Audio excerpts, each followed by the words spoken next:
this channel, a systematic teaching enables you to put an end to suffering and reincarnation. Please find the playlist of this series in the description. Mahayana Pure Land welcomes you. To enlightenment.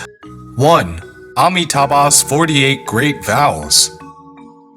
Purifying the mind to save the earth and beyond. Siddhartha Gautama, after seeing the suffering of birth, aging, illness, and death, relinquished his throne in order to find a solution to escape these sufferings. He learned from all the famous gurus of his time, living an ascetic life for 6 years. But still, he did not find the answer. So he went to the Ganges River to explore by himself. During deep meditation into a samadhi, he was enlightened. After enlightenment, the first words he uttered were, "What a wonder! What a wonder! All beings have the same wisdom, virtues, and laksana as Tathagata, but they cannot prove and attain them due to their delusion and attachment." He therefore began a voluntary edification of 49 years. He began from assisting all beings to eradicate evilness and practice goodness, leading to the final goal of his edification, helping all beings transcend the suffering sea of birth and death. Master Shandao, the second patriarch in Chinese Pure Land school, said, "The sole reason that a Tathagata comes to a world is to exclusively proclaim the fundamental sea of Amitabha's vows." We can conclude that Shakyamuni Buddha's 49 years teaching is to tell us about transcending reincarnation with the Pure Land method, Amitabha's 48 Great Vows. The core of his 49 years teaching is the Pure Land method. Now let us start to learn this most important of Buddha's teachings, Amitabha's 48 Great Vows. The root cause of disasters. Lately, we have witnessed so many disasters happening to the earth.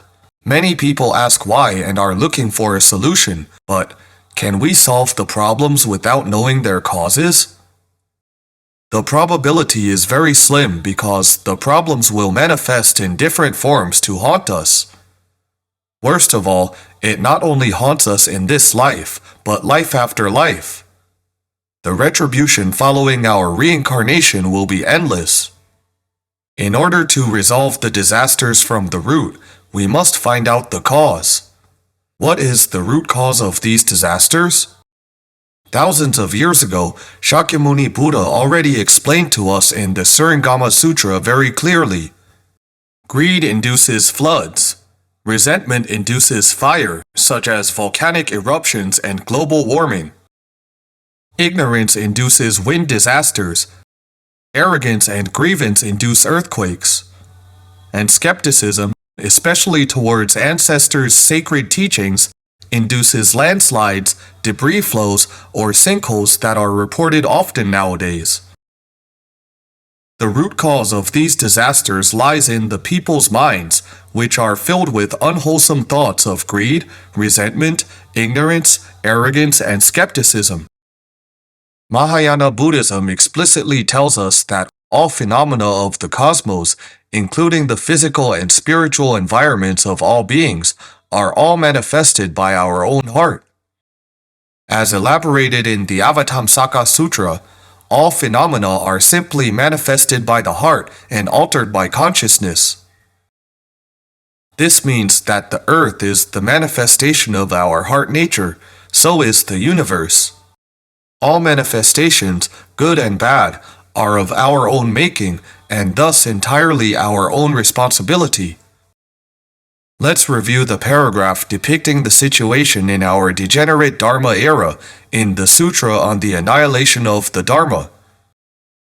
There will be extreme weather bringing drought and flood, followed by crops being ruined before they ripen.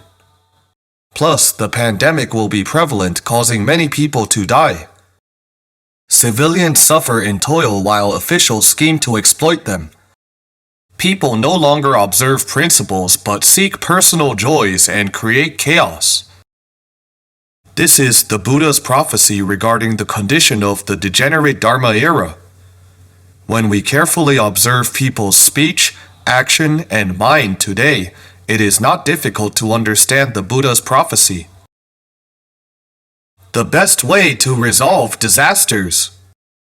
According to the Buddha Dharma, to resolve all the man-made and natural disasters of the present time, there is no need to seek external help. Simply by resolving the greed, resentment, ignorance, arrogance, and skepticism within our own heart, the outside disasters will then be eliminated naturally. But how do we resolve these unwholesome thoughts in our minds? There is no better way than reciting Amitabha. Because Amitabha remembrance is a pure thought, the purest among all good thoughts. As a saying goes, only in remembrance of a Buddha can we eliminate our past karma, and with utmost sincerity, a mortal's heart can then be naturally transformed. When we keep Buddha in our mind, we will bring about a pure land in our environment. This is especially so when we use a sincere, respectful, pure, impartial, and compassionate heart to recite Amitabha. This kind of recitation will then resonate with Buddha's realm. When one thought resonates, one Buddha realm manifests. When all thoughts resonate, the Buddha realm manifests continuously. During the moment of recitation, we have transformed our realm into Sukhavati, the Western Pure Land of ultimate bliss. According to the Zhongfeng thrice yearning ceremony, my heart is Amitabha. Amitabha is my heart. This land is the pure land. The pure land is this land. The language of these words is very simple, yet the principle is very profound. When we transform our heart into Amitabha remembrance, indeed, the world before our eyes will transform into the pure land as well. The pure land does not exist extrinsically, it exists in the heart of the moment of our reciting Amitabha. It is a reflection of our Amitabha remembrance. What if we do not recite Amitabha but have thoughts of greed, resentment, ignorance, and arrogance? By the same token, the impurity of this mind will also manifest a turbid land like ours, which is full of all sorts of disasters. Therefore, the best way to resolve disasters and protect the world is to recite Amitabha. Why? Please stay tuned to find the answer. Thanks everyone for learning with us. See you soon. Namo Amitabha.